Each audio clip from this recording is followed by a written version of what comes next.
পিছিয়ে গিয়া ও আওয়ামী লীগের সবচেয়ে বড় দালালি করতো। তো কি করে ওই আন্দোলনের সময় কি বলে, এতদিন তোমাদের সাথে ছিলাম আমি, কিন্তু আমার নেত্রীর বিরুদ্ধে তোমরা এরকম মানে ব্লেম আনতেছো, এখন তোমাদের সাথে থাকবো না। তুই তো মানে জায়গা থেকে মানুষ চেঞ্জ হবে, যেখানে যেখানে আওয়ামী লীগ হচ্ছে কিছুদিন আগে 2-3 দিন আগে 311 জনের বিরুদ্ধে মামলা করা হয়েছে যারা ছাত্রলীগ ছিল। ছাত্রলীগ নিষিদ্ধ করা হয়েছে, তারপরে মানে নিষিদ্ধ করার দাবিতে আসছি, তারপরে আবার আর দাবিতে আসছি কি যে হাসিনার যে বেশি চাহিদা। তো আমরা যেটা বুঝছি, হাসিনা যে মানে যখন বললো যে পদত্যাগের কথা, হাসিনা কিছুদিন আগে একটা অডিও বের করেছে, হাসিনা বলতে যে আমি পদত্যাগ করছি, তার কোনো প্রমাণ অডিও প্রমাণ দিতে পারবে না, এটা মাঝখানে ভাইরাল দিয়েছিল। আমরা বলবো যেখানে তোমার আমি মানেই না সরকার হিসেবে, তুমি পদত্যাগ করলে কি না করলে কি, তুমি পদত্যাগ করছো ওইটা আবার দেশ থেকে পালাইছো কিছু, আর তোমার পদত্যাগ দিয়েছিলাম দেশ থেকে তো পালাইতে বলি নাই।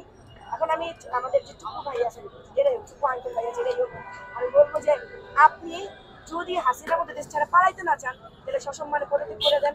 নাহলে এবার মনে করেন আপনি যে যদি মনে করেন আপনিও লাঠি চার্জ করবেন, আপনিও গুলি করবেন, সেই সুযোগ আপনি পাবেন না, সুযোগ আপনি পাবেন না। আমি একটা কথাই বলবো যে আপনি হাসিনার মধ্যে যদি দেশ ছেড়ে পালাইতে না চান, তাহলে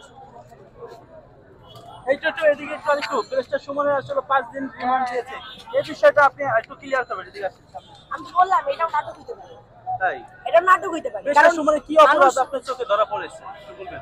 অপরাধের অভাব নাই ওর, হ্যাঁ। ওর অপরাধের অভাব নাই, কিন্তু আপনি আপনার চোখে কিছু ধরা পড়ে না, আপনি মিডিয়ায় কাজ করেন, আপনার চোখে কিছু ধরা পড়ে নাই।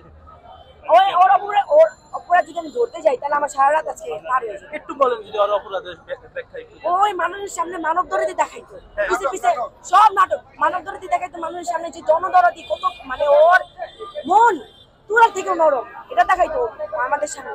কিন্তু পিছে গিয়া ও আওয়ামী লীগের সবচেয়ে বড় দালালি করতো।